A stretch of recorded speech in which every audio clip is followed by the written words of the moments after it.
Good afternoon. It's good to see a nice full house today. It's great. Just a couple of announcements. One I've made before, and there's a note on the door that Tuesday will be our last Dharma class for 6 days, 7 days. We'll be back on the 10th. So no Dharma class on the 8th. I'm sorry, on the 28th, which is this Thursday, all the way through to we will come back together on the 10th of October. Venerable will be on retreat, and we're going to take a sabbatical of study and practice. So that's that. The other thing is that some of you may know that we have started we've been doing meditation chanting at the monastery every evening.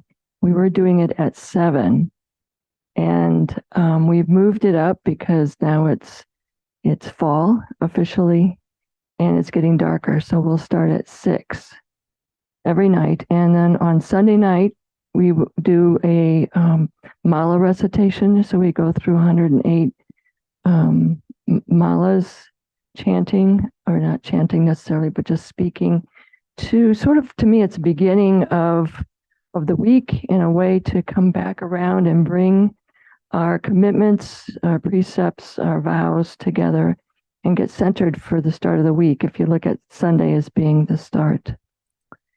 On Thursday evenings, we generally do a novena. It's a time for us to bring forward those who are sick, dying, ill, or in difficulty, and we bring their name up. We used to do that at the Bodhi Hall, and we invite you to come. We also ask that you let us know, text us, so that we know you're coming, because we are very small over there. We want to make sure that we have enough space for everyone. And if we outgrow that, which would be great, we would probably come over here then and do that. So that's the announcements, and Venerable will be here shortly. Incense burning, all space is filled with the fragrance. All Buddhas smell it from afar. Auspicious clouds gather everywhere. With utmost sincerity, all Buddhas appear.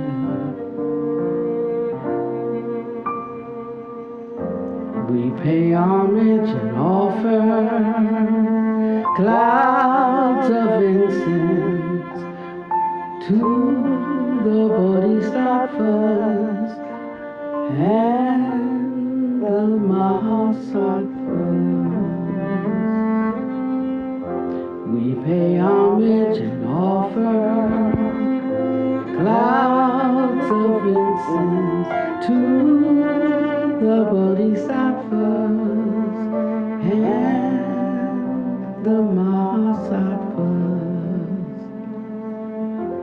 We pay homage, we offer clouds of incense to the Bodhisattvas and the Mahasattvas.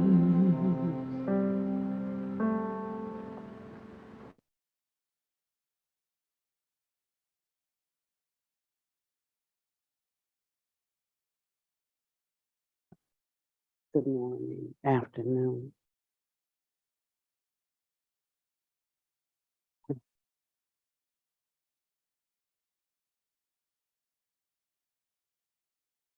For the next two classes, I want to leave you with meditation practice. So I'm going to spend some time today reading what Buddha Master says about these two practices, the way leading into them, and why one should think about them. So I'm all over the book because you know how he teaches in a kind of circular way. He'll say something and just a little bit, and he'll leave it, and he'll say, "But I don't want to say more about that right now," because there are other aspects of view he needs to bring in so that you can more deeply understand a particular concept. We talk about not wanting to hear empty theories and concepts, but anything that you get from Prajna language, from language Prajna, is going to be a theory, or it's going to be a concept. It's only when you actually put it into your practice that it becomes the real thing. So if you've gone through years and years of empty theories, then it's nobody's fault but yours. That's the bottom line. He's saying you can't blame anyone as long as it's the Buddha Dharma. It means that you have not put it into practice in such a way as to give life to it. And so it causes us to look back over our life at our own cultivation and to be able to check ourselves and see how well we've done. And maybe that was not the way it was. Well, we do talk about it, but we have never really had a kind of format or setup, or at least here in the United States, where we can talk about that too much because we're so sensitive. We're such a sensitive people. We're such a private people, and we're such a, individualistic society. And there are some things that are useful for scattered wisdom, worldly knowledge, and there's some things that are useful for spiritual advancement. And we have to kind of decide which path we are on. It doesn't mean you can't do the other thing. It's just that one is going to trump the other.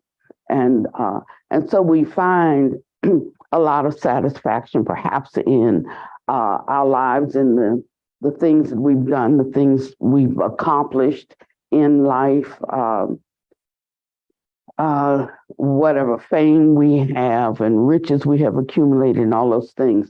But when we get to this stage of our life and this stage of the path, then we start to really realize that you can't take any of it with you. And so there comes a sense of wanting to make sure our hearts and minds are clear, and even sometimes of wondering what comes next. And even if we say that we're not concerned about it, there's no way we could spend our whole life being concerned about tomorrow and then approach death and not be concerned about tomorrow. So there's some avoidance in that. And so we don't want to squander our life. We can't say, well, that's just for old people to think about because the graveyard is full of young folk. So we don't know. Life is uncertain. We have no way of knowing when our time comes to leave this earth. And so we are asked to consider the preciousness of this human life, and how rare it is to have an opportunity to be a human. So I'm going to be skipping all around in my talk a little bit today because I'd like to set up a stage for Tuesday. And then I have one little diversion that I got a chuckle on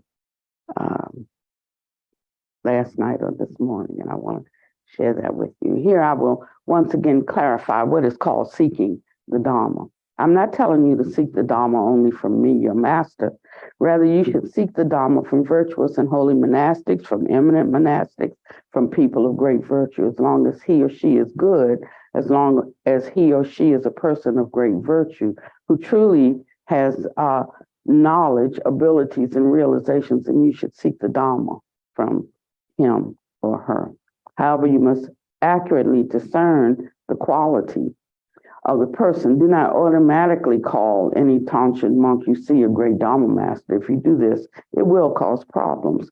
The minds of virtuous and holy monastics are selfless. It's only by following the Dharma imparted by the world-honored one, that's Shakyamuni Buddha, will you be able to wipe away all obstacles of defilement. Only then can your brightnesses appear. Bodhisattvas especially must mainly emphasize the myriad practices subsumed in the 6 paramitas.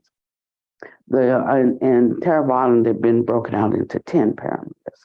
The 6 paramitas are, you know what they are?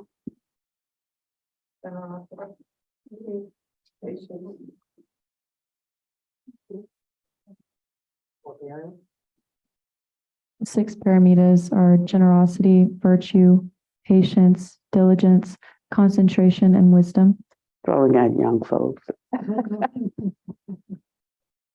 Okay, but I think I've asked this about 5 times now, so next time is going to be a test, a real test. These 6 dharmas, that's what we call them, dharmas. I remember that in Vajrayana and Mahayana, dharma is not considered something that we read or what the Buddha said. Dharmas are considered practices, things that we actually do. So these dharmas are used to overcome the 6 harmful obstructions. So giving, uproot stinginess and greed. The precepts uproot faults and errors and unwholesome actions. They like to call them evil deeds. Just cut right to the chase. Patience uproots hatred or anger and hatred. Laziness is uprooted by energy, and concentration by scattered mindedness, uproots scattered mindedness, and of course, wisdom uproots ignorance. That's the 6 dharmas and the 6 types of obstructions that they overcome. So the question then, because we're going to be continuing our conversation on jhana today. So the question is, what is meant by obstructions? Obstructions are simply karmic hindrances. Anything that obstructs or covers the brightness and the clarity of your intrinsic nature, that's called an obstruction. And they differ in severity, they're not equal. When some obstructions and afflictions arise, they cause you to suddenly find a situation unbearable and even commit suicide by hanging yourself from a beam. When some obstructions arise, they can cause you to feel extreme agony, to wail loudly, to cry with abandon. After some obstructions take place, they can cause you to laugh, even laugh wildly, to be hysterical. All of these are called obstructions. Doesn't matter whether it's joy or whether it's sorrow, whether it's pleasure or whether it's pain. They're all obstructions. That is, they greatly agitate. They cause agitation to the mind. And not only is one unable to calm down, but one also becomes agitated. So is being able to calm down what Buddha Dharma is all about? It is not. But only in calmness can you pursue jhana. You must be in a state of calmness to be able to strive for jhana. However, as long as obstructions arise, of course, you will forever stay in samsara.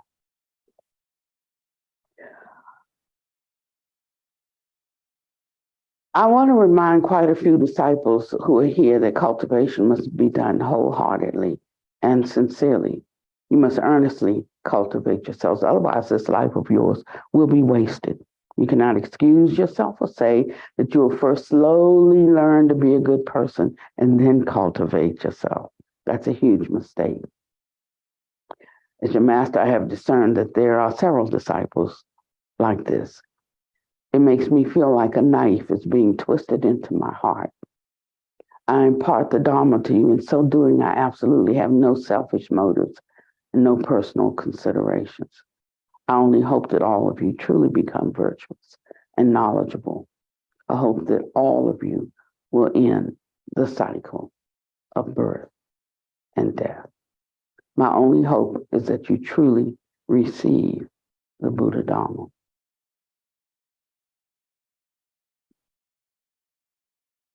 And then he goes into, if you're missing some of these aspects in your practice, what kind of person you'll be. But I want to stay with the jhana right now.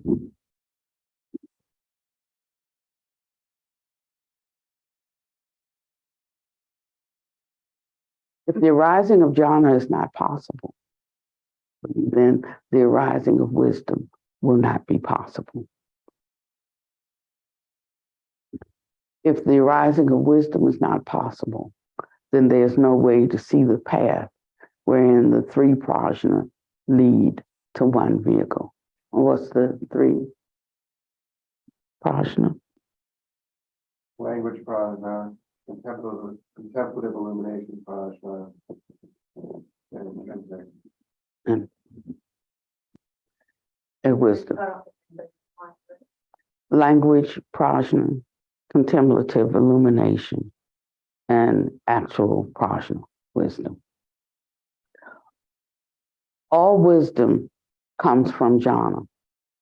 Without jhana, what arises is only worldly cleverness or intelligence.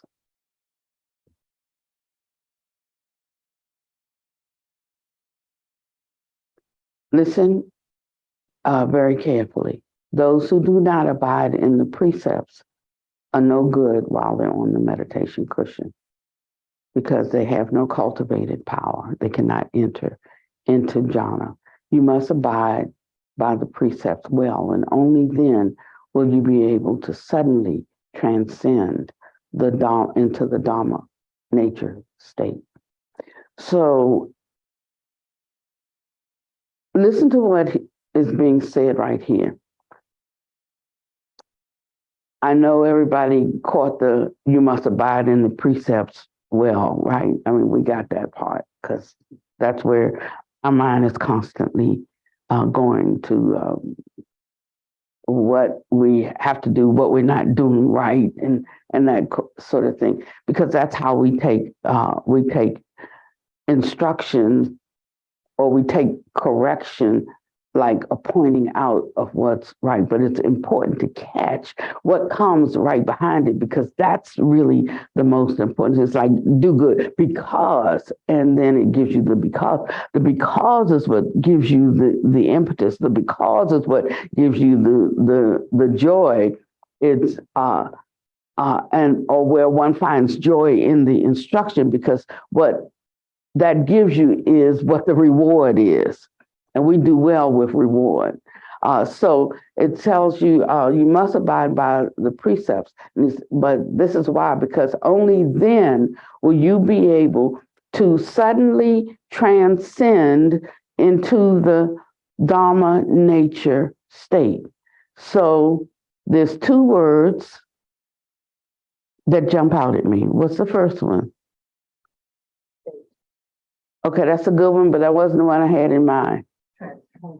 Transcend, and what else? Suddenly transcend. Suddenly transcend. So all the struggle to try to get into it, that you can just nix that.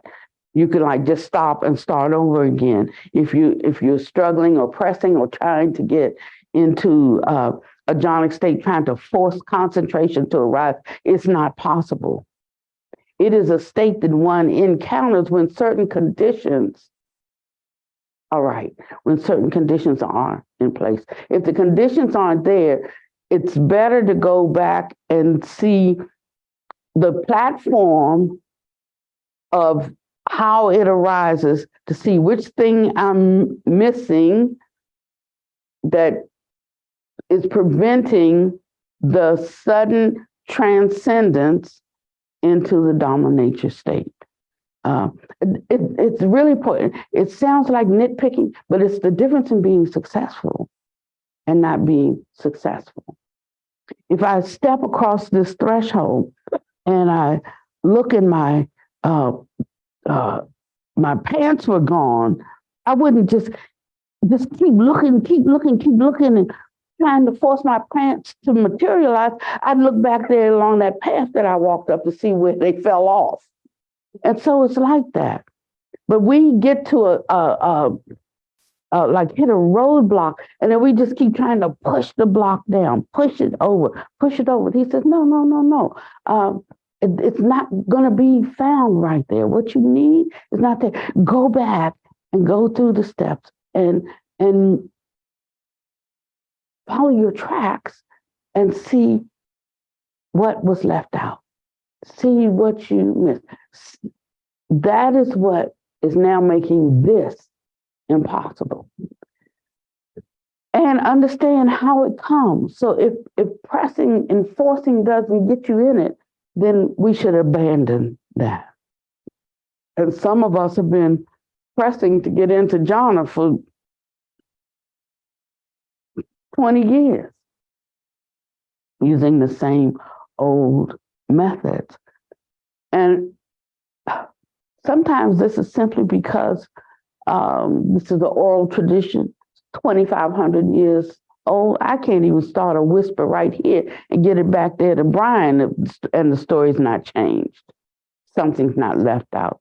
Something's added due to people's perception. Yeah. Sometimes it's not just perception, sometimes it's agendas too, right? I mean, if you look at how the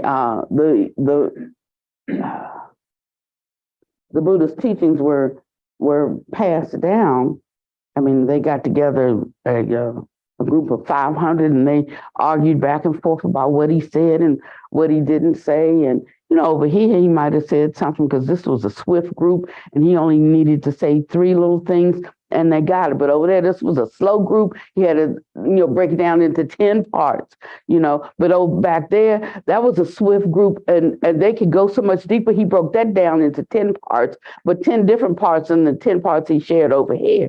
And when you get all of this together, it's virtually impossible to know that, or to even think that there's any one definite interpretation, because he was speaking according to the minds and the capacities of the people those 4 times. And that's why he talked about one thing in 4 different ways. And maybe even as he talked about them in 4 different ways, in even one way, 90% of that was for a certain group of them, and only 10% was for the other. There have been many times that Buddha Master would say, are you fortunate to be here today?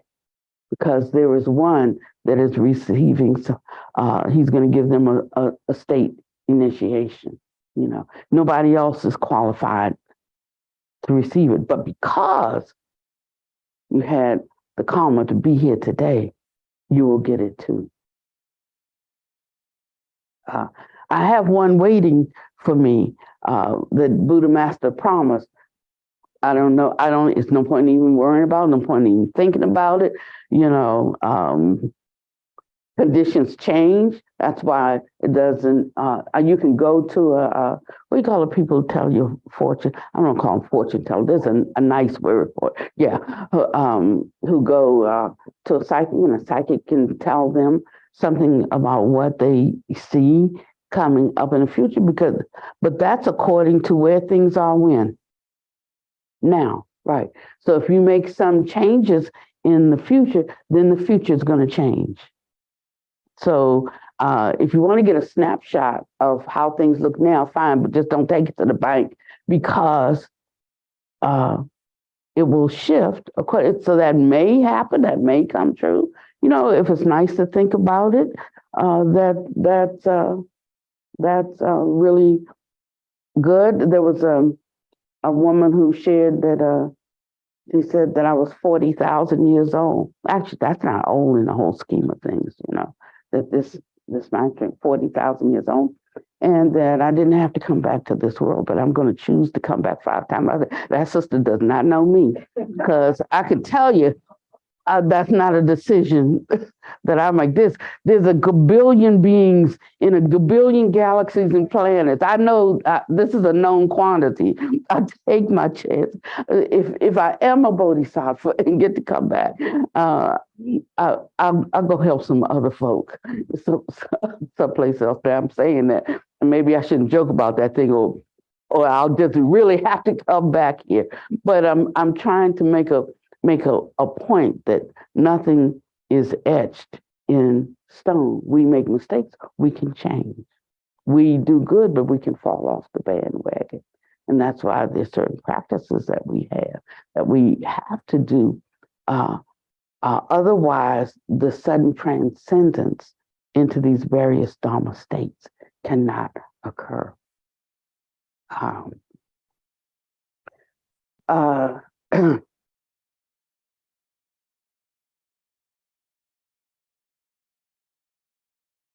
So this is just a 30-second divergence that brought me a little bit of joy today. You know, when we were in California, 89, when we were in California, we went to Buddha Master's Museum where a Dharma talk was being given. This was to celebrate his birthday, and also the publication of imparting the absolute truth through the Heart Sutra and the 15 related discourses. And there had been a big ceremony, and they had been brought in on, I forget what you call those things. It was like how they would bring in the African sultans on, what do you call those?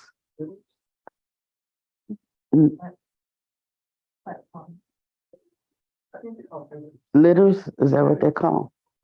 Okay, so bringing them in, and the books were stacked up on the litters, and it's just a lot of pomp and circumstance. But outside of the museum, there's all different kinds of trees all around. I mean, they're just trees, different varieties. They're not special trees, they're just trees. And we had never seen when His Holiness would give something in particular and had petitioned or asked for the Buddhas and the Bodhisattvas to be present in a knowable way. What he had asked is for them to show their presence by Amrita, and Amrita is it's like well, now having tasted it, it's like a sweet dew that falls from the sky, and not just the open sky, because if it fell from the open sky, you know how you're looking up in the sky and the sky is blue, and it could be like raindrops or whatever, but he has it come from the trees, and or that's how they choose to do it.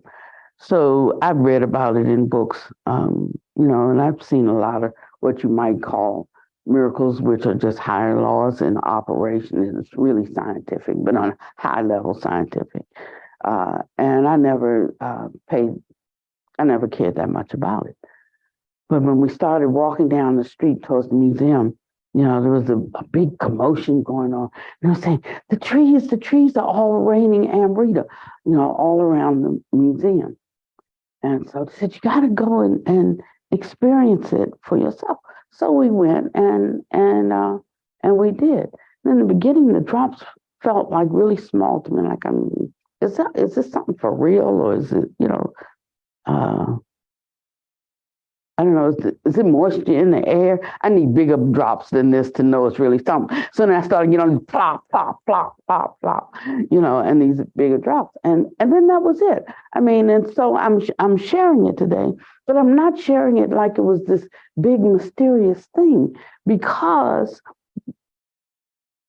it all fits within the scope or the range of occurrences of things according to different states that are manifesting.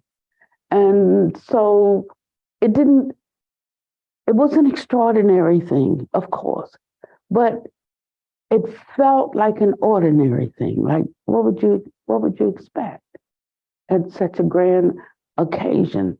And the, you know, the nectar from heaven falling. You know, these things are real to me.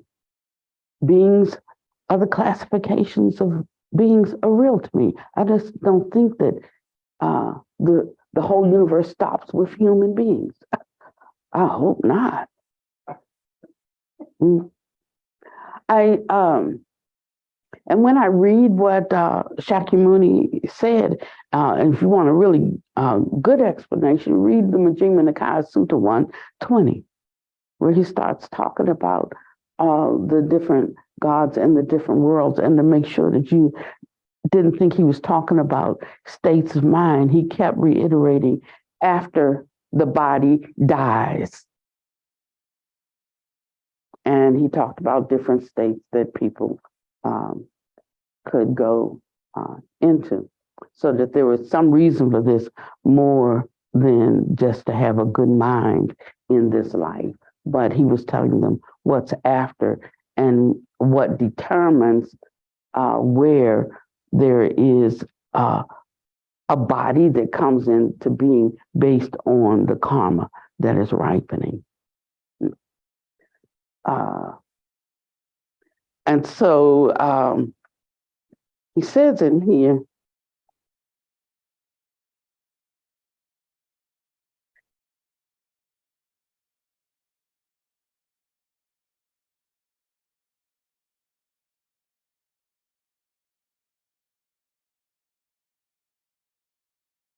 disciples, you must not think that since my level is not much different than yours, the Dharma that I impart is not necessarily true.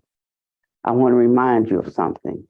What I have imparted in this exposition called Imparting the Absolute Truth through the Heart Sutra already amounts to 200,000 Chinese characters. This was like about halfway. Although there is still about a half that I have not yet imparted, you can infer how much different my level is than yours. And I've already decided that when this book is published in the future, because I think he did this I thought I wrote the date down in the book because he mentioned it. I think it was around 20 years ago, and it's still the final translation. So I'm only working from sharing from an unimproved translation. I understand the final translation has been done, but it's still being reviewed for accuracy. So although I've already decided that when this book is published in the future, I will, with my sincere and touched heart and conduct, invoke Buddhas to arrive in the sky and bestow upon us genuine holy Amrita from a Buddha land to bless the book and to bring to living beings the fruits of leaving suffering, of obtaining happiness, and ultimately of realizing enlightenment. This is something I am clear about. And so when I read it yesterday, then it had more of a significance for me than something miraculous happened. I've seen lots of miracles, but I felt privileged to be able to say I was a witness of that. I think that there were like a dozen of us that went. We all witnessed it. So it was a real thing, and that it brought back my mind to the fact that I'm like, how long does it take to get this book out? I'm always complaining, you know, that we don't have something. And I'm looking at the one who wrote it and knew that it would not even come out for 20 years. Um, uh, and uh, and then I said, well, then I have nothing to be impatient, um, about. And sometimes just these kinds of things can settle our conceit and our arrogance and our demands for things to be our way, when we want them, how we want them, why we want them that way. But in every aspect, there is a teaching and a training that can help us uproot our ideas of what things should be and how they should be according to our senses, what we see, hear, taste, touch, smell, and think. Because the highest that we can go with that is a kind of scattered wisdom. The prajna that arrives beyond that can only arrive through the cultivation of certain things. No matter how much we bellyache and whine, if we don't cultivate in that way, there will not be a meeting at the intersection of prajna. So prajna is not anything that we actually work up. Prajna is an inheritance. It is something that we receive when we have the conditions that qualify us. So it's sort of like if I'm catching the bus on 7th and T and I'm standing on 2nd and 5th, I can be there forever because that's not where the bus is stopping at. But if I can make my way to the intersection where I can get on the bus, then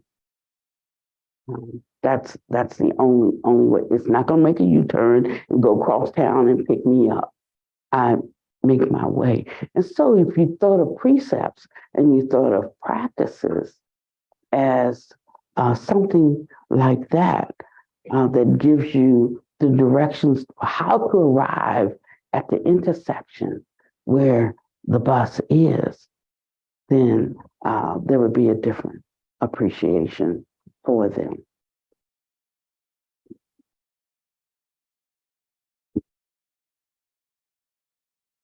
He talks about different all dharma being of one taste, and yet it is so magnificent in its composition that as each one has different taste buds, different palate, they can take of this one dharma and it will be suited for each one's individual taste. And it can be as vast as to one it tastes salty and to another it tastes bitter and to another it tastes sweet, according to their palate, according to how it's designed to interact. I'm taking a medication right now, and the medication has changed how I taste things. And I was talking to the doctor about it, saying it's strange because I have this kind of taste in my. I said, "Oh, that's the medication." He says, "That's all right. Don't worry about it. There's nothing going wrong." I got one more thing going on. He said, "No. That can't. That's the medication is doing that."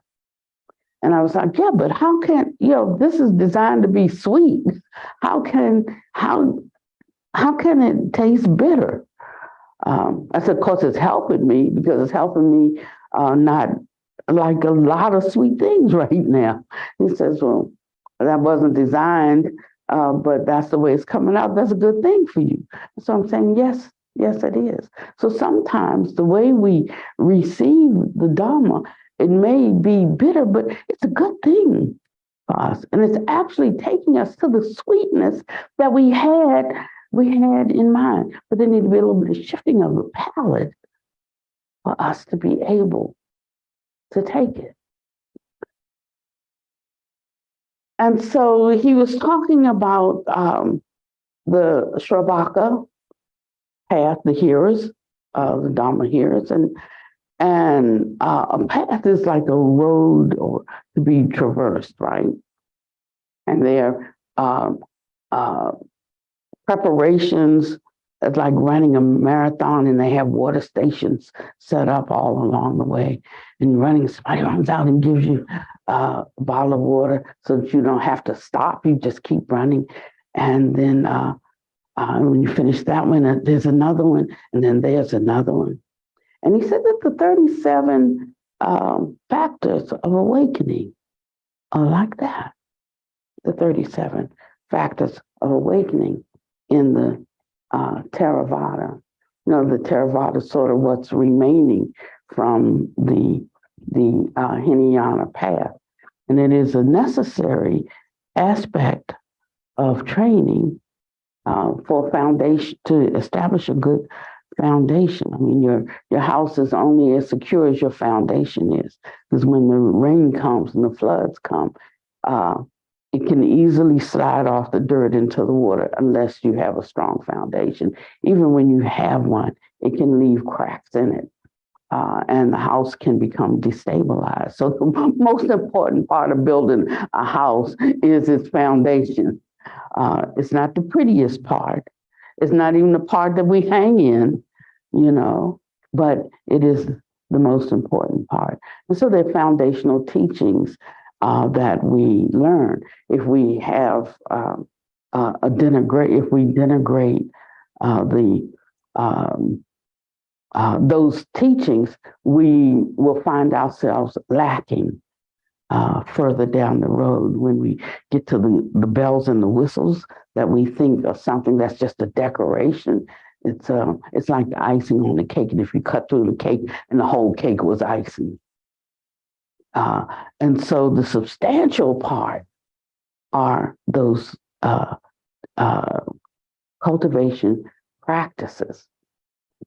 And if one doesn't have them, then all kinds of trouble begins to emerge in your life, because you don't have the stability, you don't have the underlying understanding, you don't have the principles, so you just sort of start to make up your own rules and try to fake it till you make it. And if you never make it, then you just set up something else, you know, and name that something and say, in my experience, I found that, you know, and you do, and so by the time you get down to where we are today, it's a plethora of lineages and teachings and trainings and methods. I even have a few of my own for something that really worked for me at the level I could work it, that gave me some sense of satisfaction. And I can't say that that's pure Buddha Dharma. That's just where I found myself a sweet spot and crossed over. And it's okay, do what works for you, you know, but one should know what the ultimate goal is, and one should have a clear indication of the path. Otherwise, we vector off and we take people with us. And so one should always be happy for a correction that puts us more purely on the path, right? The only thing that would make us not would be our own conceit, you know. So when you get to this stage, it's a lot of telling on yourself because you're so happy that you have found a deeper penetration of what is true, so that you can make that correction. It's like having 20/60 vision, but because it's yours, you're just gonna hold on to it. Now you go see the doc, can you make this better? And then you get glasses and they shift and they say, how's that? And he says, that's pretty good, but this one's still a little foggy. He says, click, how about now? And he says, oh, that's perfect. And you're so happy about that. So he talks about the 37 factors of awakening. And he says there is a path in a relative sense. If you're traveling someplace, you can walk there. He said you could drive there. You could fly there. But they're going to take different amounts of time to get there. Doesn't mean anything's wrong with walking. I think there was a lady who came to our Dharma for a few months, and she had walked. She didn't hitchhike because she was on a walking, what do you call that? Pilgrimage. And she walked from, you remember where she came from? This side of town, you're near Cortland, near that area. But how did she get here to Hendersonville? She flew. She flew. She drove. Okay, so she would come to Dharma Center. She walked all the way across town. I said, "Sister, you don't have to walk. We'll send somebody to pick you up." She said, "No, this is what I'm doing. I'm doing a walking pilgrimage. It could be raining." I said, "Sister, it's raining. We'll take care of this." No, this is what I'm doing. And so she wanted to walk. Now, if you want to walk to enlightenment, go right ahead. But I'm looking to get there, not in eons, but I want the method that will take me here in this very life, because I may not have the privilege of a precious human body again. So it says, the path I'm referring to here refers to a path in the ultimate sense. I'm talking about the context of suffering, accumulation, cessation, and path. Suffering, accumulation, cessation, and path. What is that? The four noble truths. Okay. It refers to the path realized by arhats. What is the path arhats take? They are the 37 factors of enlightenment. There are books specifically on this subject that are sold. Of course, there are some problems with some of those writings. The understanding and the views expressed are problematic, but we're not going to discuss them. Expending time and effort on minor issues negatively affect your awakening to what is true. The Dharma of the Hinayana says that if you want to leave the fruits of suffering from fragmentary birth and death in the three spheres, you must cut off the afflictions from seeing and thinking and the causes of suffering mentioned in the Four Noble Truths, particularly the truth of accumulation. If you want to cut off the afflictions from seeing and thinking, you must cultivate the factors of enlightenment that lead to transcending the mundane world. Here I'm talking about the Dhamma of the Hinayana, about the truth of Buddha Dhamma relating to the state of an arhat. According to those views and concepts, if you want to attain accomplishment and end the cycle of birth and death and gain beneficial effects and the stages based on your own particular state of realization, regardless of how great or small your accomplishment may be, then you must cut off the afflictions from seeing and thinking. Seeing refers to seeing the myriad things and the resulting afflictions that come from thinking. And this becomes important when we start to get to the jhanas. So remember, cutting off the causes of suffering related to the noble truth of accumulation means cutting off all accumulated delusion-based karma and all causes of suffering. To cut off the afflictions from seeing and thinking, one must first cultivate the factors of enlightenment that lead to transcending the mundane world. It is okay to use the 37 factors of enlightenment as a reference. However, I do not advocate that you take them as your main practice. You should concentrate on practicing the Dhamma that I transmitted to you. Or from Mahayana, you should directly enter Tantrayana or Vajrasana. Of course, it would be best if you entered Samul, the supreme and unsurpassable Mahamudra of liberation, which will be available in the future. And so we have we have that. We have part one of that, and we have part of part two, and we are working from that draft. Okay, said, but this is the difference in what they are designed to do. Becoming a Buddha in this very lifetime that I'm referring to here is directly related to what I was asked by a few disciples 2 days ago. The matter of attaining Buddhahood in one's current life is frequently mentioned in esoteric Dharma. Of course, by speaking such words, if it sounds as if I am partial towards the esoteric Dharma, but no, that's not right. I respect all Dharmas and view them equally.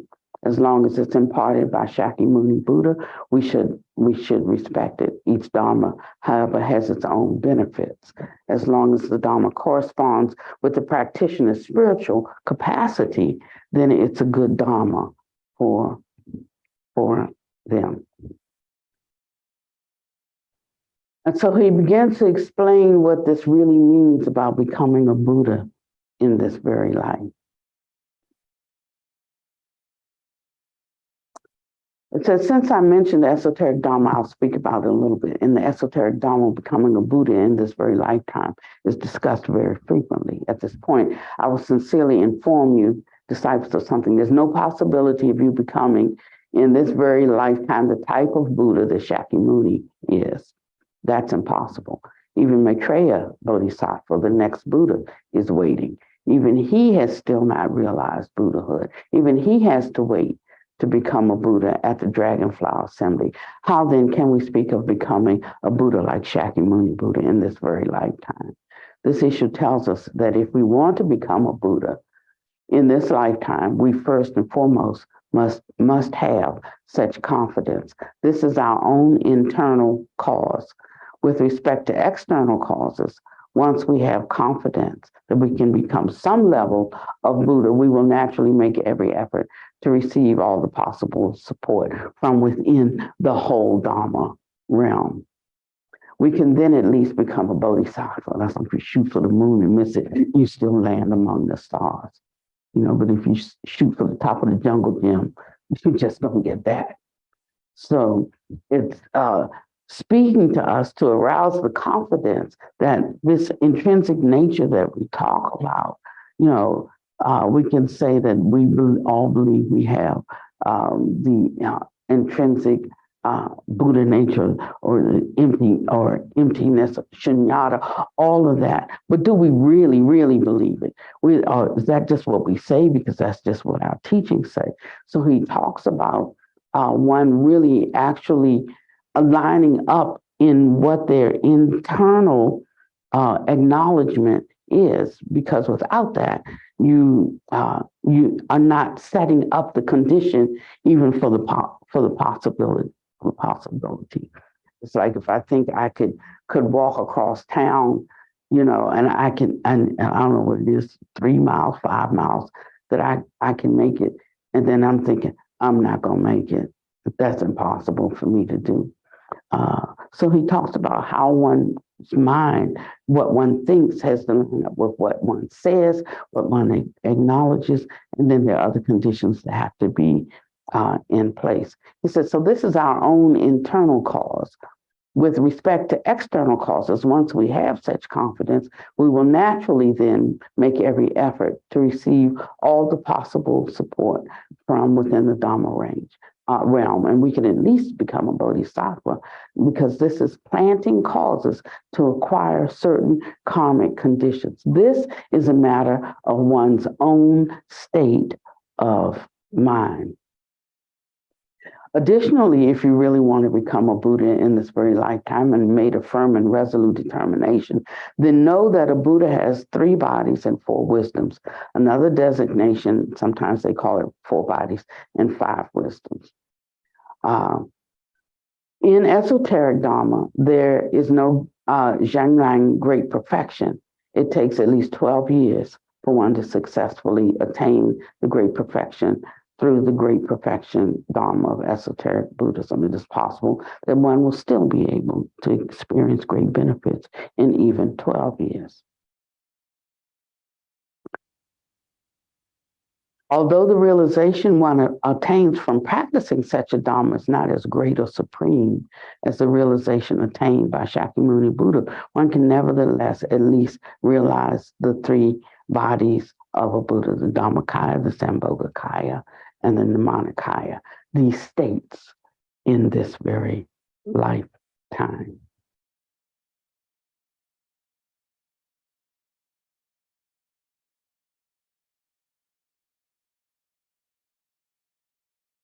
And then he talks about all of the training that you have to go through if you were in. So he told me a good thing, because when I said, well, now should I just change up and go back to my original? He was like, don't you do that. Don't you go. You just stay terrified. Okay. And I was a little bit upset, because I wanted to say, well, like when they look at me, they'll know exactly what I am. I won't have to say it. He's like, no, you better stay terrified. And that was fine, because he was saying, if you follow this path, it's a difference. One can be the difference in walking and driving over there in the car. It can be the difference from driving over there in the car and flying. And so, although the destination is the same, the amount of time, because of the vehicle, makes the difference. That's all. So I'm hoping I'm explaining this in a way that I can. And so none of those methods is what? Incorrect. None is deficient. None is deficient. It's just different. It's different. It's choices. If I'm on scenic route, I might drive. Need to get there fast, I'll fly. I'm just not walking.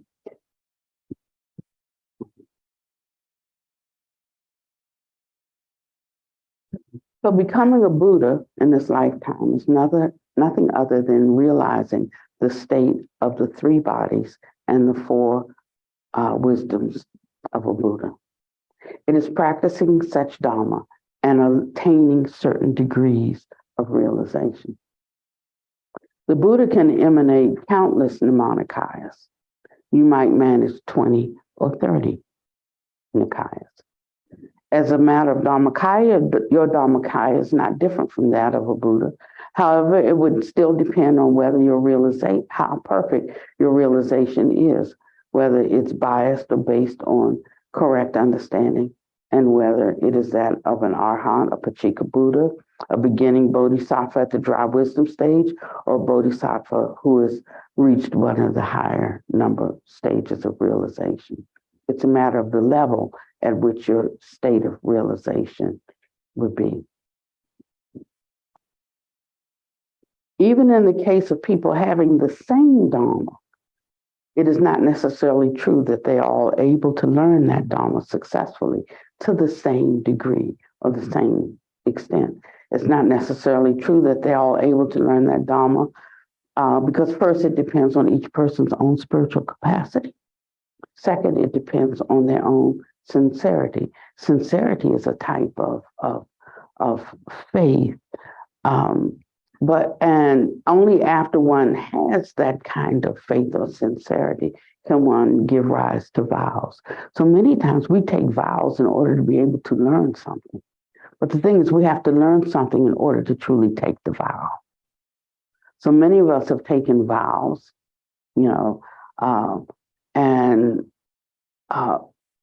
and intending to fulfill them, but we don't even have the faith that makes one really embrace the vow that we've taken. I remember when I took my higher ordination, it's a little bit different now than it was then, but I didn't even know what all of the Bhikkhuni vows were. It was, we cited 10, it was 10. We said we accepted the 10 and all the rest. I didn't even know what all the rest were.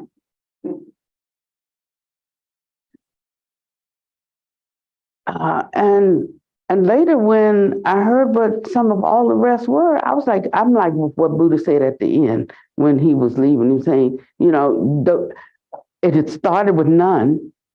And then somebody's wife came and said, "You've left me and I can deal with that, but at least give me a son, because, the son is supposed to take care of the parents and create the possibility for them to enter into heaven." And that's what they believed over there.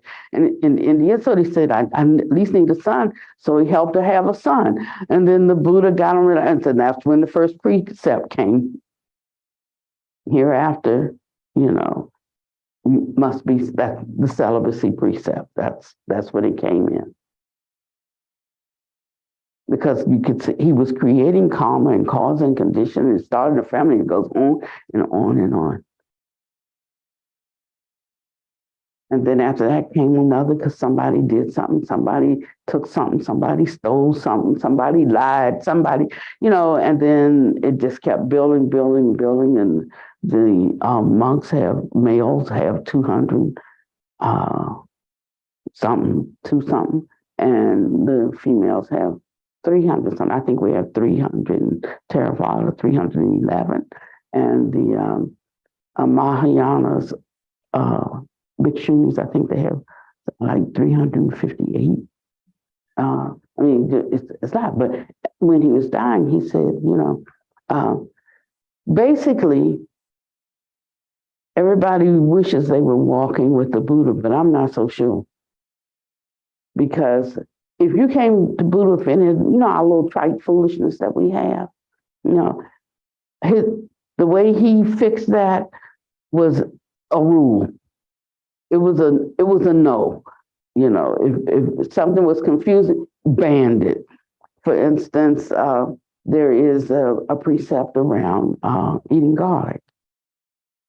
And what happened was there was a group of nuns living near a farmer's garlic grove. And he wanted to make sure that, they had sustenance. He said, "You can come to my grove and take whatever you want at any time." He went away for a while, and when he came back, that nun had let all the nuns know everywhere, and they'd taken all of his whole harvest. He went complaining to the Buddha about those women. Buddha just made a rule: no eating garlic. Done. And so that's how a lot of rules came into play. Somebody committed an offense, and it says, "Oh, so you have to watch out for this." And before you know it, it got to be a lot. But he had a big household to kind of oversee. He said, "You all get together and you figure out what you need to do. Just whatever it is, do it without bickering. You can decide what's reasonable, where you are, and what your conditions are. I mean, you have a brain, you have common sense, like you can even use some of that." And so there was some leeway around how the rules could be interpreted according to what the community, the personalities and so forth in the community. Some things were irrevocable, like no quarreling, no bickering, no, and because they destroy the harmony of the community, but other things they left it up to work out how to do this. And so that's how, when he was dying, he says, get rid, just keep the most important ones. Now the rules are categorized, like you have the parajikas. That means if you break those, you're no longer considered a monastic. So you're considered a householder, and you are turned out of the community. If you do these, like we're gonna separate you from the rest of us with shunning, basically, so that you would miss the fellowship. that one can recognize the privilege and the sweetness of being in Sangha life with good friends in the Dharma. And so nobody could talk to you, and it's different amounts of time for different offenses. So that you think about it before you did it again, if you really want to be in fellowship. For another, you might be put out and have to leave the encampment, the grounds, for a certain period of time. Sort of like if you want to act like a heathen, go out there with the heathens. And if this is a meaningful life for you, come in where it's warm, my friend. So that's how the rules came to be, and they were sort of ranked depending on, for instance, the rule about stealing. It had to be the value of what was stolen had to be enough to get, an indictment by the sheriff, whatever they called that in those days. And if it wasn't that, then they didn't consider it stealing. And it wasn't I wasn't a parajika. It was a lesser offense. But you could see how that began to grow. The more and more people came, they heard a wonderful Dharma. It shifted something, and then they came in. But they had different kinds of training up to that point. They had different belief systems, different understandings, and done different things, so much like it is with us. So they were bringing with them the totality of their experience. And sometimes their experience was useful for going further on the path. Sometimes something had to be laid down and abandoned to advance on the path. And that's how it is today. So some things from other spiritual traditions are congruent, some are useful, and some detract. And you don't really know which is which until you put them up against principles or standards that we have that we could know. And that's one of the biggest problems today with the whole oneness movement, because we're not just one until we are really one in mind. And so some people who are really, really good people, good-hearted people, and they come in with an idea about doing things, but they're transgressing all of the trainings that are designed to create a true kind of harmony. That says, okay, what happens when we don't agree? There's a process and a procedure for us coming up with a solution, and there are different steps of how to resolve that, or things that we don't do. For instance, if it's your time to cook, don't leave a note that said, "I went out to take bread to the hungry." You either get up and take that before it's your time to cook, or you take the bread when you get back. But when it's your time to cook, there are others relying on you to do that. And then you can't say, "Well, I don't know why you get mad with me. It's a good thing to feed the hungry." It is a good thing to feed the hungry, but everything in its proper time, because otherwise it causes transgression, indiscretion. It causes somebody else to have to do your job. Because all these things. I mean, so that's why certain trainings are undertaken to know how to live harmoniously and how to rectify situations when they arise in the Sangha. They're going to arise in the Sangha because we're not perfect. We make, we have lots of karma, and karma is ripening. One of the best aspects of learning this practice is so that it can cause the good karma to move up to the front and ripen first, to give you time to prepare to be able to handle the not so good karma that's also coming. And so understanding that helps you to see or know the helps and supports in different training methods, what they're designed to do. And in case you didn't know it, this is one. This is one of them.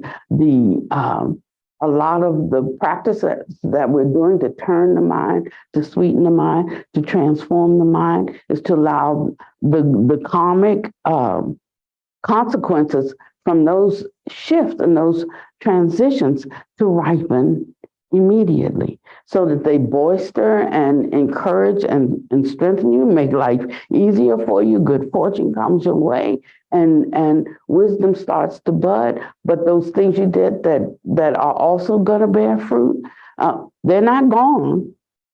It's just these other quickies are ripening at a time that you're strong and you can make use of them. And by the time that big one comes, like when it happens, you can just handle it because you've developed, you've grown, your confidence is there.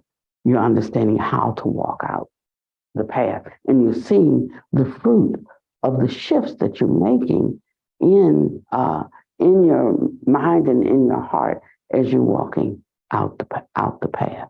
So there's a process, there's a procedure, but if we try to circumvent it, then sometimes we encounter things before we're ready to handle them, and before we have all of the helps, all of the equipment that we need to be able to handle something. But we want it so bad. We want it now. We want this level of realization. I remember that movie. I forget the name of it. And the guy said, they were arguing on the jury on this. It was a jury trial, and the guy was in the box where they asked you the question. Yeah, not the jury. He was witness stand, yeah. And so he said, well, I just want the truth, and he said, you can't handle the truth. So sometimes we want a truth that we're not ready to handle. And one way we can know it is by our impatience, by the way we respond, because we forget all that we know about cause and condition. We forget all that we know about the path. We forget all, and we get angry, or we get depressed, or we get, but anytime I am anticipating something, and it doesn't happen for me, what I'm learning is that I put myself in a certain state to feel dejected and rejected. But that's me putting myself there. What I'm learning is that whenever I'm not reaching a state, I need to do what? Look down the hall, see where I dropped off something that is preventing me from moving further.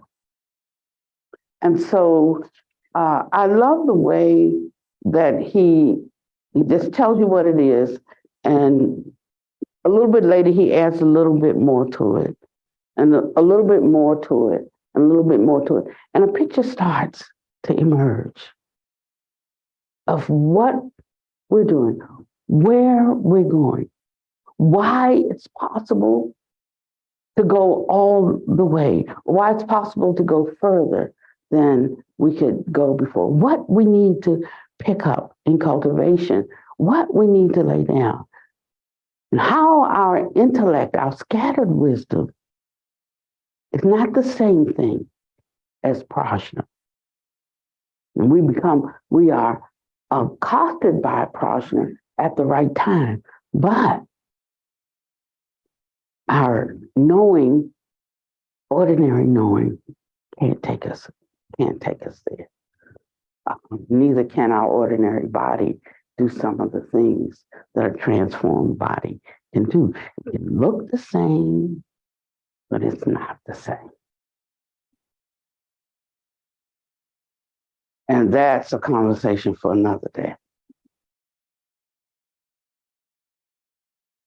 So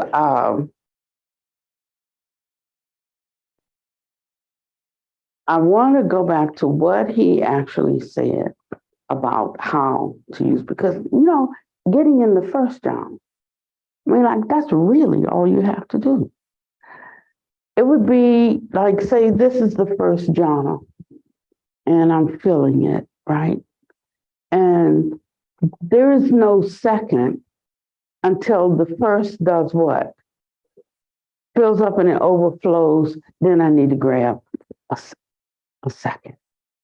So it's really as simple as that. Get to the first. And when the first has its fullness, it says with applied and sustained thought. Okay, so now there is thought. So if we're talking about no thought and emptying the mind, then he's speaking of the non-discriminating or differentiating mind. So the non-differentiating mind emerges. You can't just have a non-differentiating mind. It emerges as the sense gates shut down one by one. And that's how we get to it. If they don't shut down, you don't have a non-discriminating mind. If they don't go to rest. So first one has to have some idea of what that means and how to get into that space. And so there's a particular instruction on how to do that. I want to read what he said, just so that you I think it's 50. And I may not be able to find it if I 50.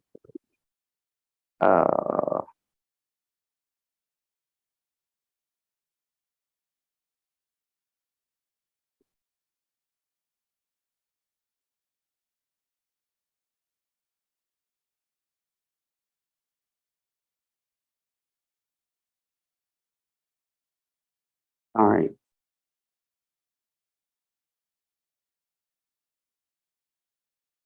And I'm just going to say by point of reference that he doesn't even bring this up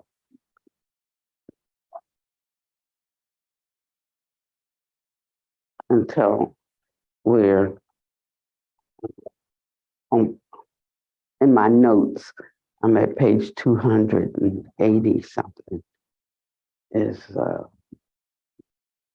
almost at 300. Like we want it right now, because we're used to needing calmness and to settle down. He says, no, you need to know something in order to be calm, and to settle down. And that's why it only has a limited effect on us. Let me try 294.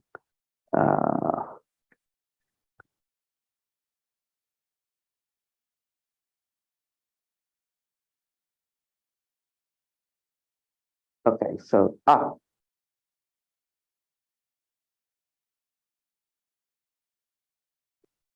okay, so there's someone. Okay, I think this is it. There are many on 289. Okay, I think where are we? 180 somewhere, 100 pages away, but that's all right, because we can go ahead, right? So he's talking about the different lineages of traditions, and then lineages within traditions, because they were employing whatever they could to help their students understand the concept and be able to utilize something and to be able to do something. It says there are so many Dharma methods to practice observation, contemplation, or visualization. And of course, Hinayana also has its observation practices, such as samatha and vipassana and breath counting. Its wonderful effects are realized by directing one's effort towards one's own thought and breath. As one's thought and breath merge into oneness, one clearly observes one's inhalations and exhalations. Through stabilization, one attains observation or insight. I like that he uses the word observation because insight kind of inspires in me a knowing of something that's not exactly clear how I know it. But observation lets me know how I know it. And it lets me know that there is something that I am doing. I am observing. I am doing something. It's not like I'm letting go for a while and I'm doing nothing. I am doing something. Observation then strengthens stabilization. Thoughts end at the nostrils. One's focus does not move away from the nostrils. As one follows the breath with clarity, the observation becomes very clear. One's thoughts are not scattered. So the reason that people get drowsy and fall off is because they don't have a full enough picture of insight to recognize that it is observation and that one is actually doing something. And they're working with what is present there. But as the gates shut down, first they were working with 6, then there was 5 to continue with, then there was 4, 3, 2, 1, and then there were none.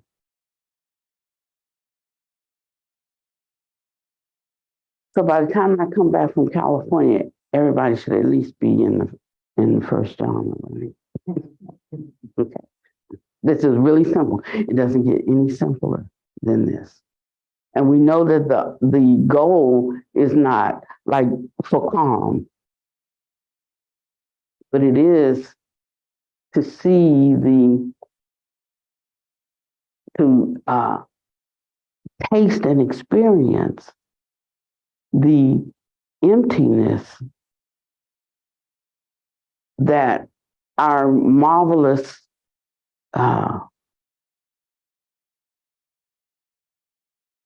nature rests in, so that there is emptiness in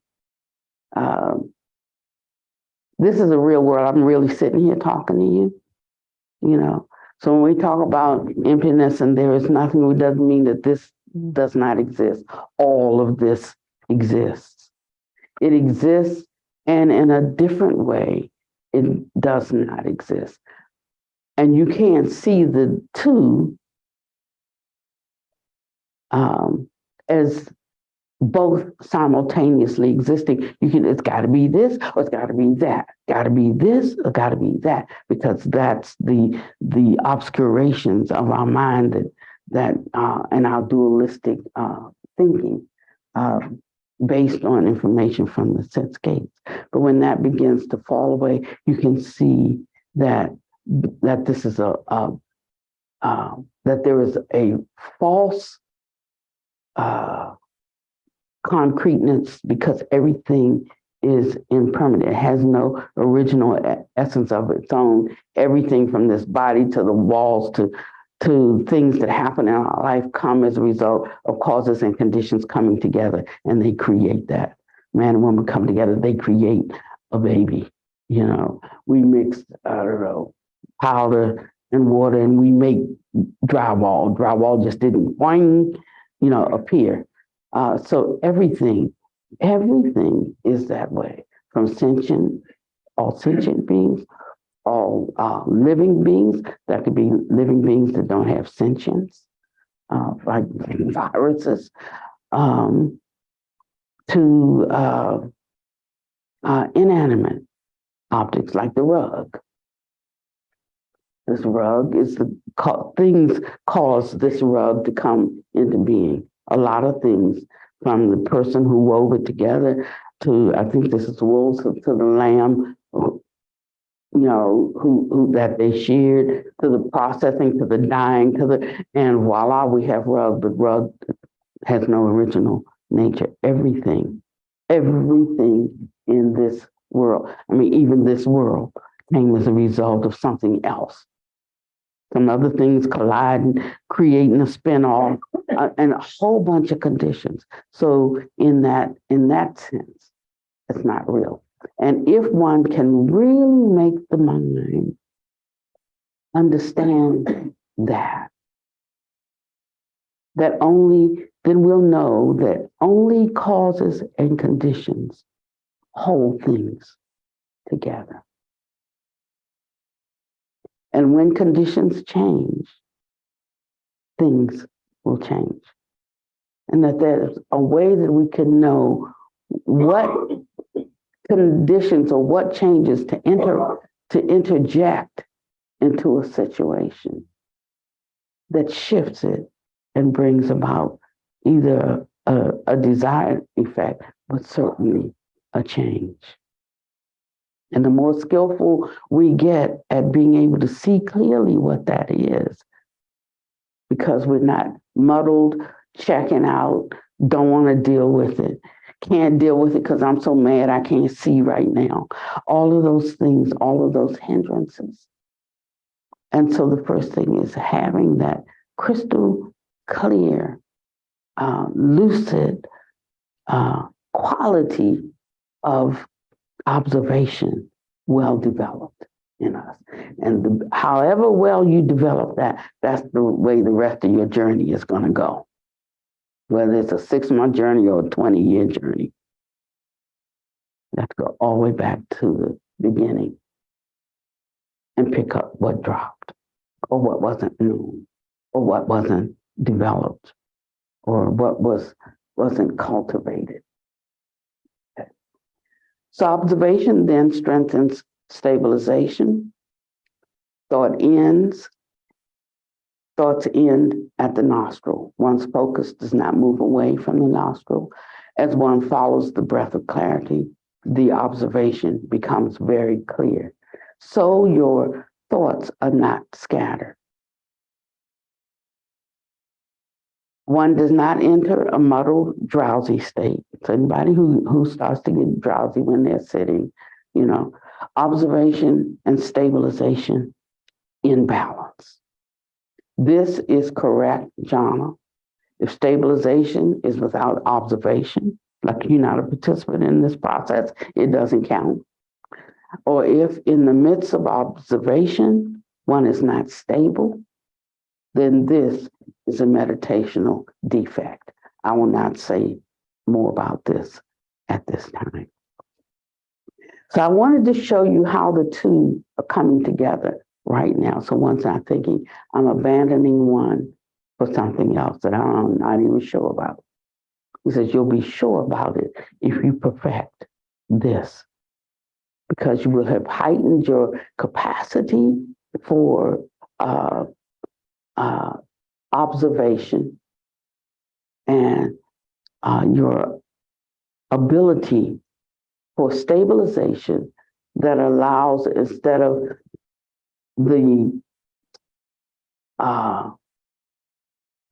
the present moment being dictated by either a thought or a feeling, or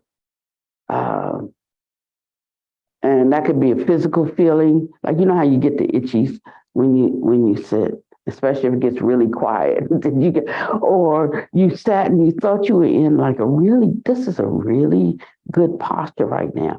But 5 minutes in, it's like, I think my spine's a little bit twisted. I'm getting fatigued on this side. That's one reason why they talk about sitting in such a way that the vertebrae is perfectly stacked, so you don't feel the weight of your bones. But if I'm leaning back against a chair when I'm meditating, I'm on a slant like this, and I'm going to get fatigued.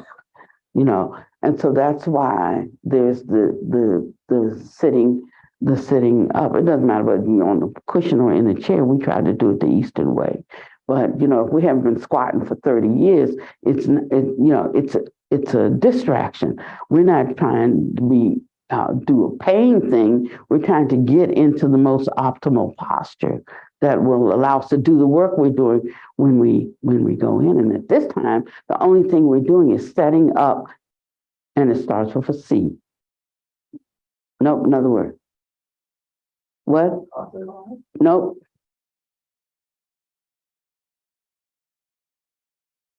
What dispels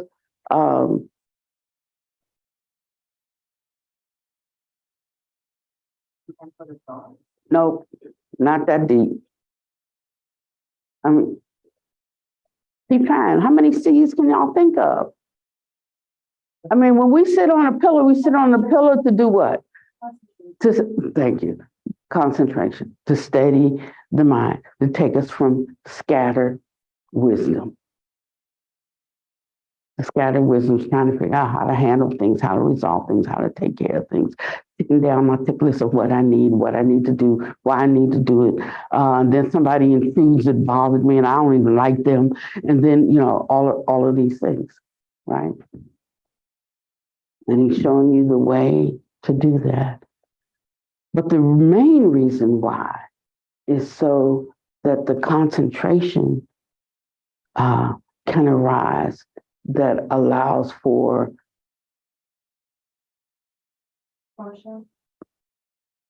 too far ahead. Deeper penetration and insight. I'm looking for CI, for contemplative illumination. See, if we know what we're doing, we can cooperate more. So I'm just connecting dots so that you know that you are moving towards something. And while it doesn't have all the bells and the whistles, it really is the bell and the whistle.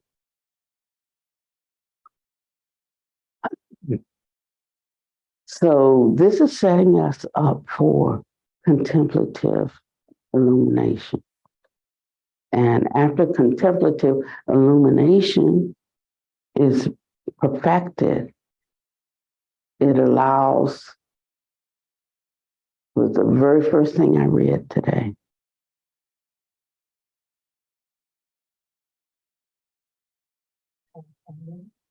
The transcendence, the entrance into the state where we intersect with prajna. So we don't have to really do a lot in the beginning. Now, it looks like a lot as we go through the whole book, but actually, it's like pushing over a domino. But that first domino has got to topple and it's got to hit that other domino just right. Otherwise, it's going to go off the rails. But when you just get that right flick, then everything falls just like that. And that's the good news. Okay, so we're ending in 5 minutes, but I just want us to go through this process because I like you to be really working with this. Of course, you got to do your other preliminary things. You got to be examining your life, in terms of your vows. I'll cut off all evil within me. There'll be no evil I will not cut off. Now, no, that includes everything. So I have some things that I do that are not good, beneficial, and some that are bad, and some that are decidedly evil. They hurt people. They take me from my goal. Anything that takes me from my goal, I consider that evil. It might not look so bad out here in the world, but if it takes me from my objective, then to me it is. So it can be unbeneficial, just not useful, unwholesome, and then depending on how rough it is, how much it harms, or prevents. Okay. So there'll be no evil. I will not cut off. I got mine, you got yours. So we named them. We name them as they should come up for us. It's not just a generic, oh, y'all know God, you know me, I'm your child. You just forgive me for all of that. No, it's us. It's not God, you know me. It's us looking at ourselves and acknowledging where we don't live up to our own aspiration of what is ideal. Okay, not for a flagellation kind of thingy, but just to know, oops, dang, I see that. I got to work on that seriously, and then really do just kind of like that. You know, then I vow to perform all goodness. There's no kind of goodness that I will not. Look back and see how much of my time in the last 24 hours I gave to others, considering others equal with myself. Maybe not that much time. I was busy. I had to get my nails done. Then I wanted to go play tennis. Then I wanted to eat out at this great restaurant. Then I wanted to, and then I saw somebody along the way and she looked lonely. I said, hi. And I mean, but just really looking at it now, like how much time did I really, really spend? And then there was somebody hungry on the street, and I gave him $1. The only thing he could do with $1, I don't even know if he could go to Hot Dog World for $1. We still peeling off the dollar. Or he said, well, I would have given him money, but I bet he's gonna go buy some alcohol with it. Well, if you had to sleep outside under a bridge, maybe a little shot would make you be able to make it through the night. That's not the highest and the best, But I have been homeless before, and a drink would have done me well. It would have helped me at least sleep through the night. Wake up the next day to see what I was going to do. So there's some judgments that we have, but it really comes down to our stinginess and our miserliness. But we just put it on them because they already having a hard time. Kick the dog when he's down. So it tells us to look at things like this. Look at it really, really deeply until you might even have ways that you think that really make sense. You don't just throw your money away. Some people have no common sense. I mean, you don't have to get rid of common sense because you need to use it in the common world. So keep it. It's not saying give up common sense. I mean, unless you have the kind of faith that's uncommon. In my day, I did. Somebody would need something. I never thought about it. You need to pay your mortgage, and I needed to pay mine. And yours had to be paid by the day, and I had 15 days. I give you my mortgage money, And I would be looking for that same kind of thing because what I give out, I'd be looking to come back. Sometimes it did. Sometimes it didn't. But it's that kind of selfishness that creates a pathway for you to advance later on, even though you've gone through some suffering on this end. Now, I'm not telling anybody to do that. You got to have the faith to do it. So I'm not telling anybody because my husband would have a fit when I was paying things for people. And they are our employees. He says, yeah, but this is our money. No, they made it for us. They made it. So I felt for them the way I feel for myself. And so that's what we're doing. So he tells us, here's the procedure. You should be working on it at home. Don't do it for a long period of time because the longer you do it and the more bored you get, the less you're going to keep experimenting with it. So one gets in a comfortable position. One place, you're going to give 5 minutes to this. That's all. Just 5 minutes. Stabilizing the body where you're not going to fall over for just 5 minutes. And we're not even going to do 5 minutes today. I'm just going to say stay with it for a few more minutes. Okay? And so when you're in a place where you feel really stable, so bring your awareness and your intention to where the air gets drawn into the body. So wherever you can feel that. You might have to feel around for it. Now, if you take a full inhalation, that air is already in there, right? So just very subtly where you feel it move from outside air to inside.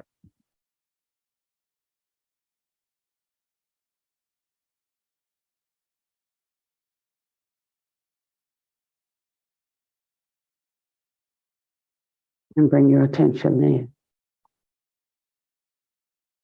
You breathe normally. You don't you don't have to take long breaths. You don't have to do short breaths. You don't have to hold the breath. You're just breathing naturally. But with your awareness and your attention right there where outside air becomes inside air. And then let it go. Don't follow it up the nose, down into the body, coming out the pores. None of that. Just that slight sensation.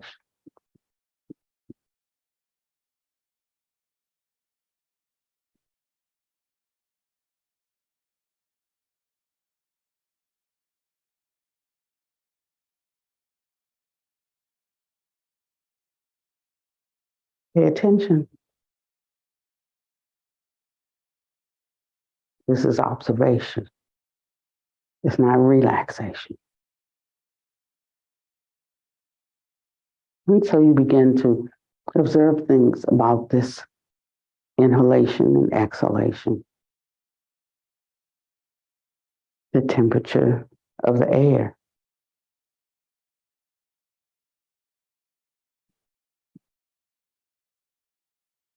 So what are some of the things that you observe about that?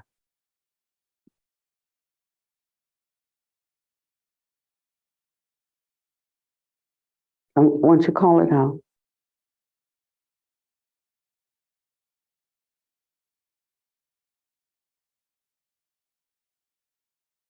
Is it warm or is it cool on the inhalation compared to the exhalation? When you breathe in, it's warmer than when you breathe out? Sure.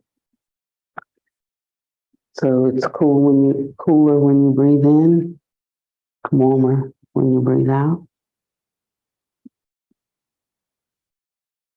What else do you notice about it?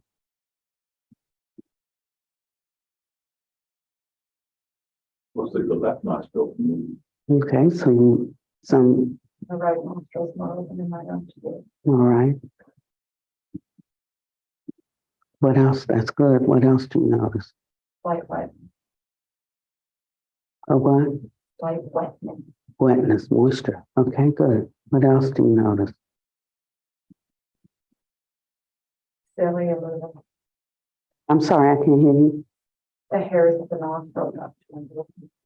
Okay, in the nostril, the hairs in the nostril, then you've gone too far, right? It's one point. Narrow your focus to just the tip, where it moves from being outside air to inside air. So the breath longer or shorter on the inhalation, Equal. equal. Equal for everybody. Longer exhale. Longer exhale.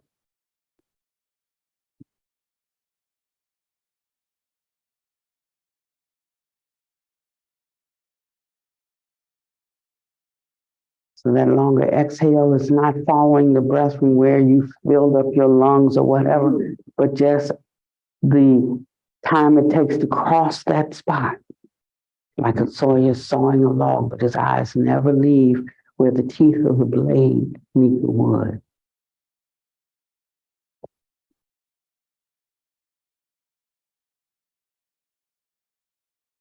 Are the breaths the same all the time? All 5 breaths, same length of time?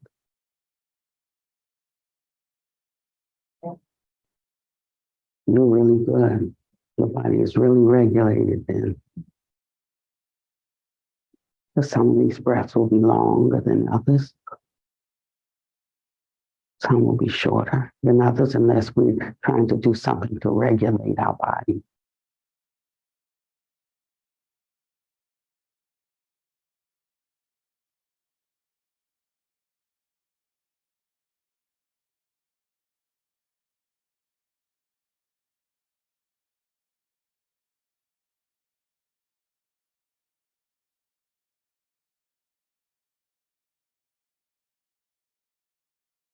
What else do you begin to notice?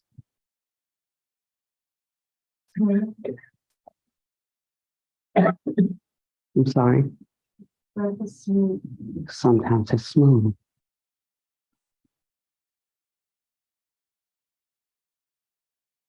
The difference between the temperature of my actual space nose. Focus. You said up a little bit. Oh, it's fine. The difference between the temperature of my nose space as the breath comes in and out. That space actually Mm, shifts temperature. good observation. At that point, how it cools and it warms.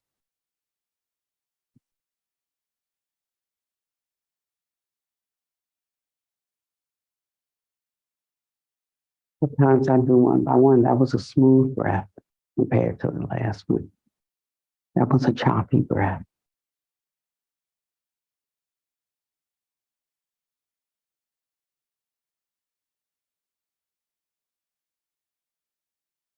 What else do you notice about the breath particularly?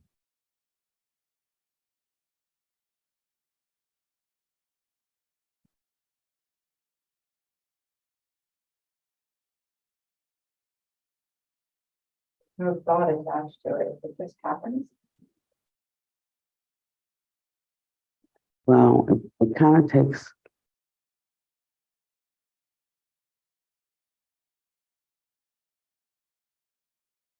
it kind of takes a thought to come up with that particular one, right?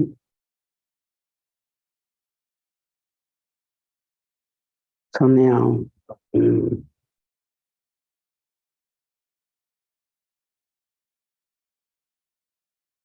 is it becoming more subtle or difficult to detect?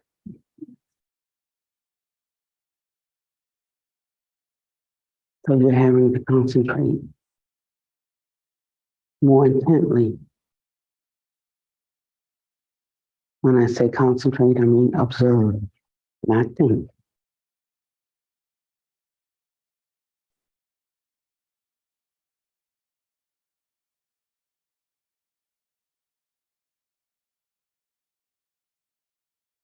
And the thought comes, I better take a deep breath because it seems like my breath is leaving. Just resist that and just allow this. Don't say thinking, because then the brain will start to want to be thinking. Just resist the temptation to do anything but observe.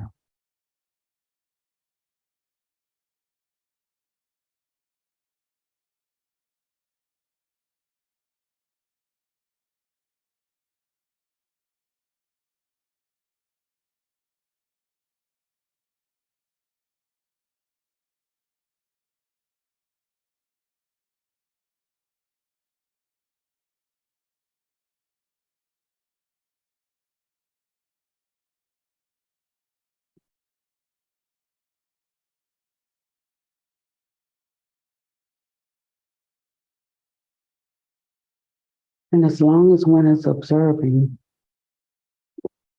then one is beginning to descend or ascend, whichever way you want to put it, into a non-differentiating kind of awareness. And every once in a while, some phenomena will engage. You feel an itch, thought will arise, feel a body flash temperature. And one is recognizing the rising of something.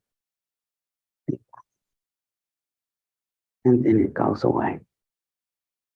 And you're seeing the impermanent nature of our feeling, of our thoughts,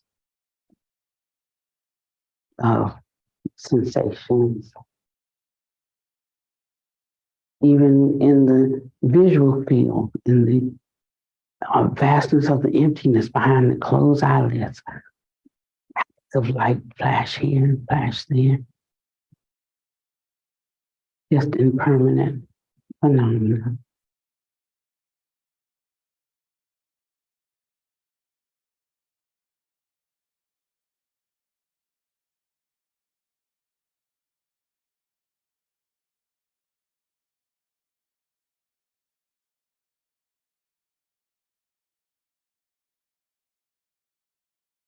Ding.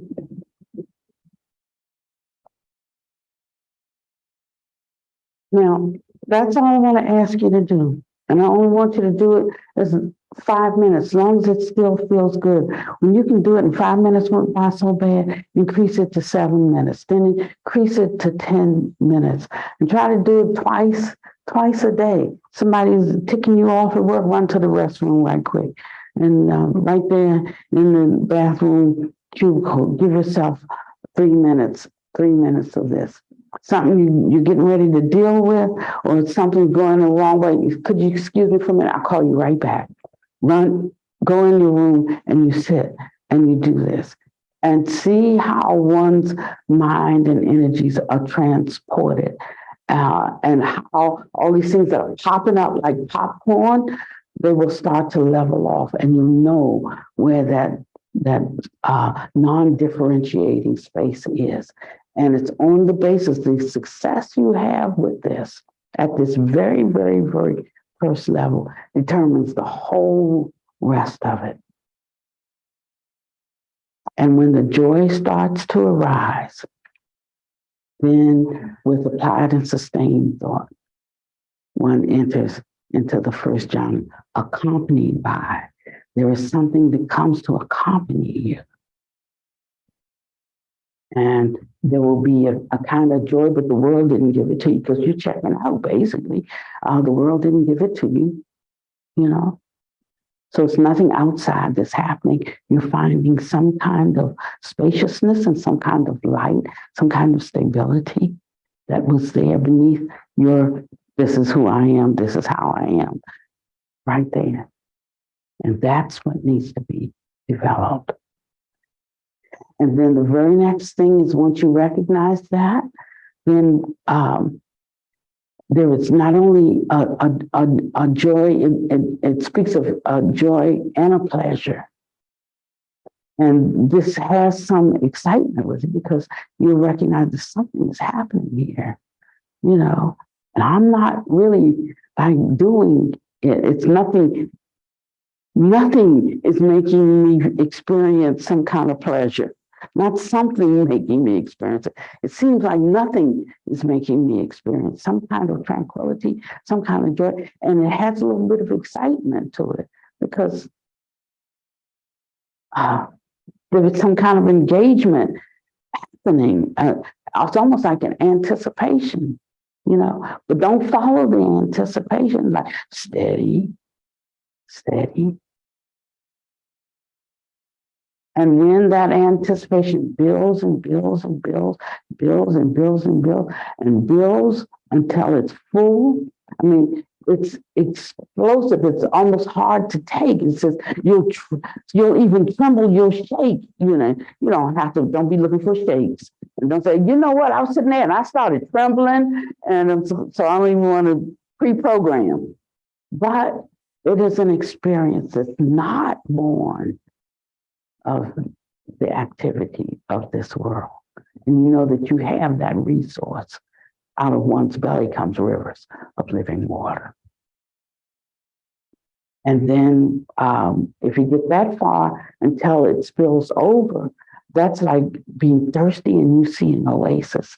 You know, like, I'm gonna make it, I'm not gonna die. I'm gonna make it now because I can just crawl to right there and get my water. That's the kind of feeling it was for me. But then when you get there and you dip your hand in the water, now that's entirely different. It's still pleasure, right? And it's still joy, but it's a kind of a bliss kind of thing. It's not like anticipating an exciting kind of pleasure. This is a satisfied kind. But don't try to get to the water and get satisfied too soon. You have to let that process fill until it overflows by itself. You can't program it. Okay, that's it. Somebody, thank you for the offer the dedication learning for us, please.